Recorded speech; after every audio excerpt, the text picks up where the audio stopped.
Hola, welcome to Viva Tutor. I'm starting a series of videos so that you can test what is your level in Spanish. I'm going to do one video for each level, so A1 and A2 for beginner level, B1 and B2 for intermediate, and C1 and C2 for advanced, which I might merge together. I'm also going to do a video on the overall view of the 6 of them, what is the difference between them, and especially what you can do in each level so that you can know not only what level you might have, but also what level you might need, depending on what you want to do with your Spanish. We're starting today with the A1, which we call access, actually. It makes sense. It's the first access to the language. We are doing, as we will with all of the videos, all of the levels, we're going to see 10 different exercises. And then we're going to see what are the right answers, and I will briefly explain why they are the right answers. Okay, so the first exercise is Vamos a ir, space, la fiesta. We have 3 sentences here. The second is Voy al trabajo, bus. And the third is Tengo clase, yoga. You're seeing them on screen. The first one is meant to be we are going to go to the party. The second one will be I go to work by bus. And the third will be I have yoga class. I have a yoga class. Now we need to choose between these 3 prepositions, en, de, and a. So one of those is going to be good for one of those sentences. We need to choose which one goes with each sentence. So I'm not gonna give some seconds or a minute to think after each of the exercises because we will be here all day having 10 different exercises, but you can pause the video and don't rush too much. There's no point in rushing. Just pause the video and think about it. So the first one is Vamos a ir a la fiesta, because we are going to a place. We're using to go, ir a plus destination. The second one is en bus. For transport, we say en bus, en coche, en avión, en tren, etc. And the last one is de, because when we have a type of something, like a type of class, una clase de yoga, we use de, like a class of yoga. Let's go with the second exercise. We have a meal, which is desayuno in present tense. I have breakfast. And I have 2 options to finish that. One is a las 8 horas, and the other one is a las 8. So you tell me if I need horas or I don't. Now, again, this is a time to pause the video. And this exercise has a second part, another meal, como, which is I have lunch, comer in present tense, first person, yo como. And again, we have some options for the time. So I can finish that sentence, como, in 3 different ways. We have 3 options here.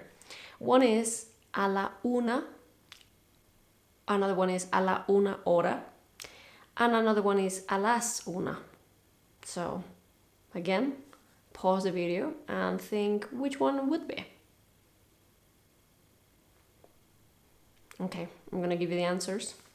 For the first one, we're gonna choose a las 8. We don't need a las 8 horas. We don't need horas. In fact, doesn't sound good. So we wouldn't use it. And in the second, I would choose a la una, because the other ones are wrong.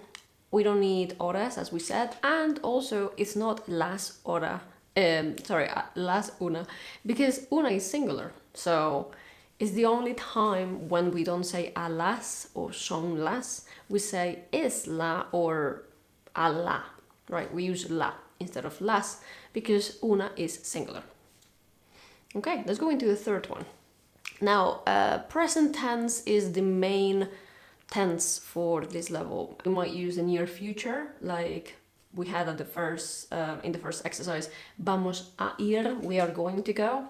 You might use that one as well, but mainly we use present tense, and main is going to be regular verbs. It's good to have some familiarity with some of the most common irregular verbs in present tense. So we're gonna conjugate these verbs. The first one is ver Then we have salir, poder, ir, hacer, and querer. So we are basically trying to write in Spanish, I see or I watch, I go out, I can or I'm able to, I go, I do or I make, and I want. With more reason than before, we want to pause and take our time to think about it and write it down. So the first one is yo veo, I see what I watch. The next one is yo salgo, I go out. I don't need the yo really, so I'm not gonna include the yo in the following ones. So veo, salgo. The third one would be puedo. The fourth would be voy, I go. I do or I make would be hago. And I want is quiero. Okay. Let's go into the fourth. This is a short one, okay? We have a sentence and we have a gap at the beginning. We have levanto mañana temprano. And the sentence is supposed to say, I get up early tomorrow.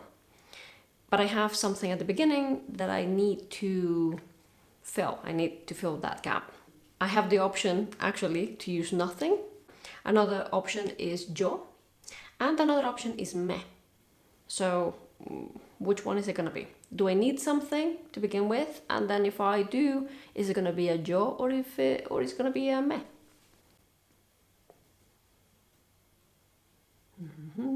Okay.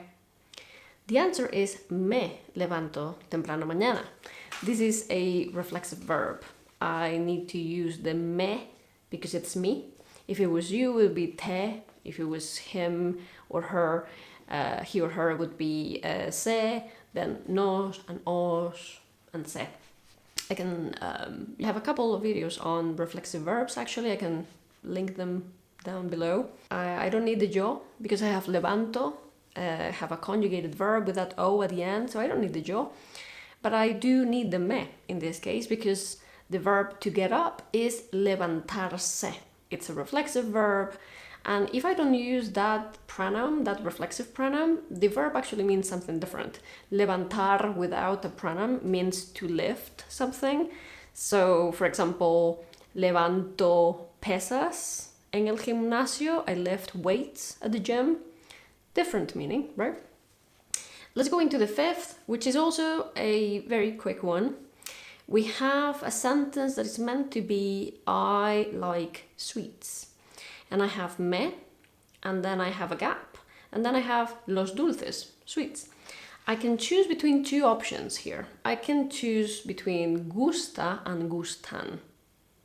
So which one is going to be? Me gusta o me gustan los dulces? Let's pause the video and choose.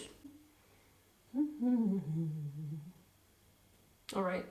This is me gustan. Me gustan los dulces, because when we are using me gusta o me gustan, me encanta, me encantan, me interesa, me interesan, we have these opinion phrases, these opinion verbs. We need to make it plural with that N. So conjugating it into they form, that third person plural, when what we like is also plural, like los dulces, which is plural, plural sweets. It's not just one sweet, it's plural sweets, all sweets. So let's go into number 6.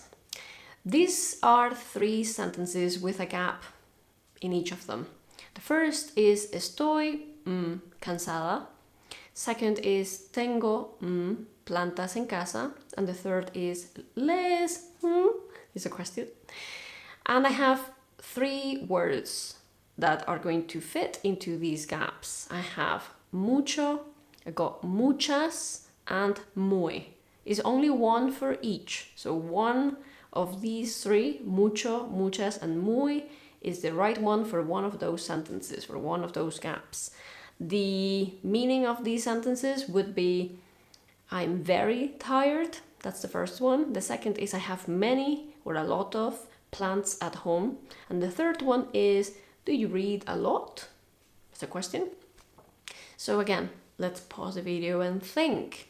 We have very, we have a lot or many. The first one is gonna be estoy muy cansada, because muy is the only one that means very. So it can go before an adjective. It goes before an adjective like cansada, describing how tired I am. Very. I'm very tired.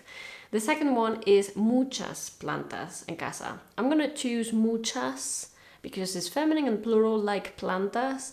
If I have a quantity of something, like plants, a thing, an amount of something, it doesn't have to be an object, it can be people, it can be concepts, but it's a noun. I have an amount of a noun, quantity of a noun. Then I want this word, muchos, muchas, mucho, mucha, to be agreeing with that noun. In this case, being feminine and plural. And then the last one is just an action. It's about reading. How much do you read? Do you read a lot? That's going to be mucho, because we go for that masculine singular, which is the default, right? And in this case, we choose default because it's an action. All right, let's go into the seventh. We have again 3 sentences and 3 gaps and an option for each. The first is a gap, and that can be tener or tengo, and then una cita. So, una cita, either tener una cita or tengo una cita.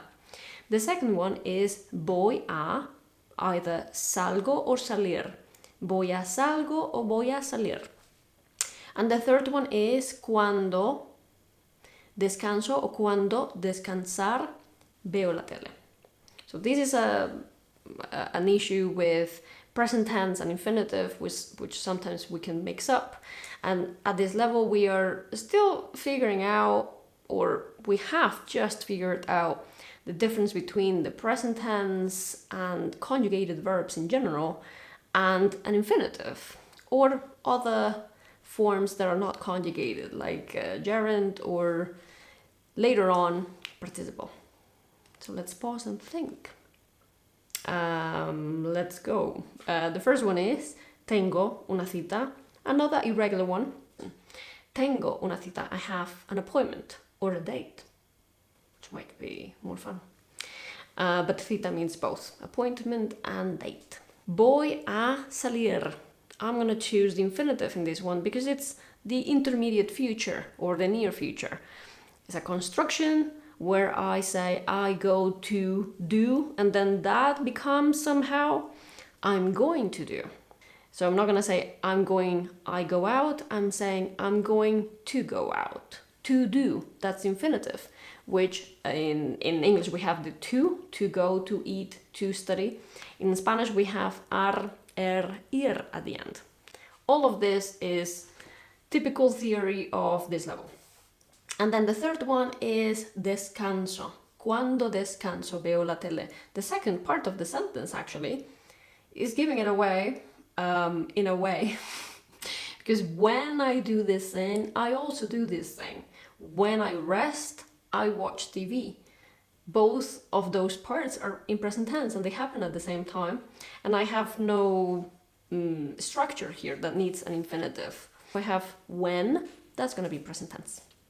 Let's go into number 8. What is the question that makes sense for this answer? And the answer is tengo 33 años. Typical question for this level. Well, the question for tengo 33 años is ¿cuántos años tienes? Tengo 33 años would be I'm 33 years old, which is true. And ¿cuántos años tienes is how many years do you have, literally. But we would translate it as how old are you? Question number 9 is also another question. We want to know what is the question for the following answer. The answer is son las 8:15. Son las 8:15. So what am I talking about? What am I saying? What does that mean?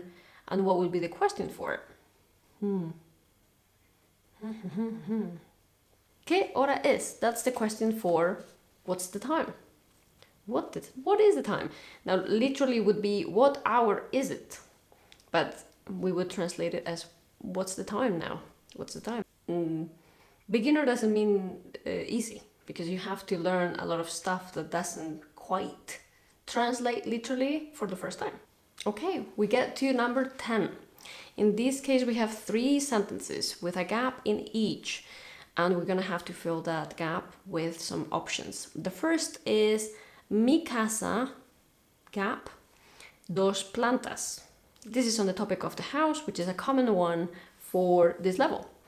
And what I want to say is my house has 2 floors. Planta is also plant, but on this context is going to be floor.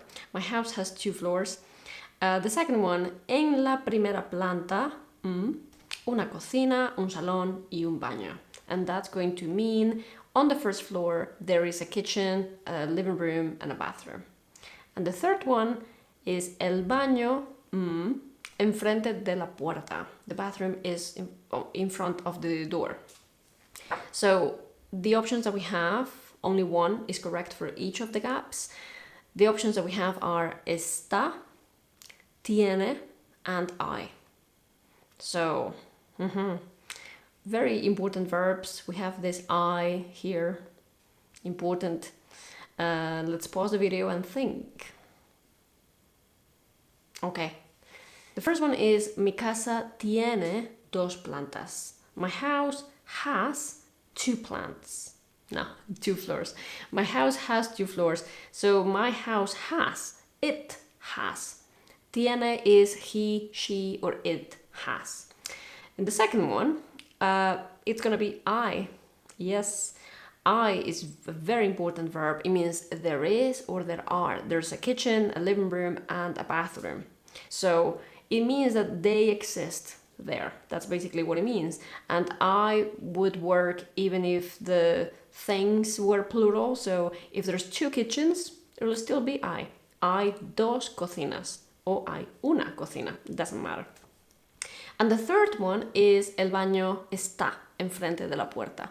Because we are using estar for location, we're specifying on location more now. We're saying it's in front of something. We're talking about the space. We're talking about where the bathroom is. Not just that it exists, but where more specifically. So that's why we're using estar.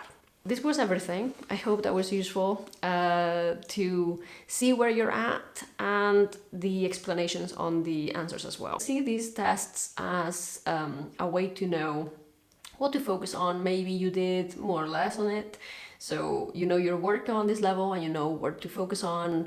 Remember, we have the reading, listening, speaking, and writing skills as well on each of the levels, pronunciation, vocab, etc., etc. So there's a bunch of stuff on each level. This was meant to be focused on grammar and to give an overall view, a little bit of vocab as well.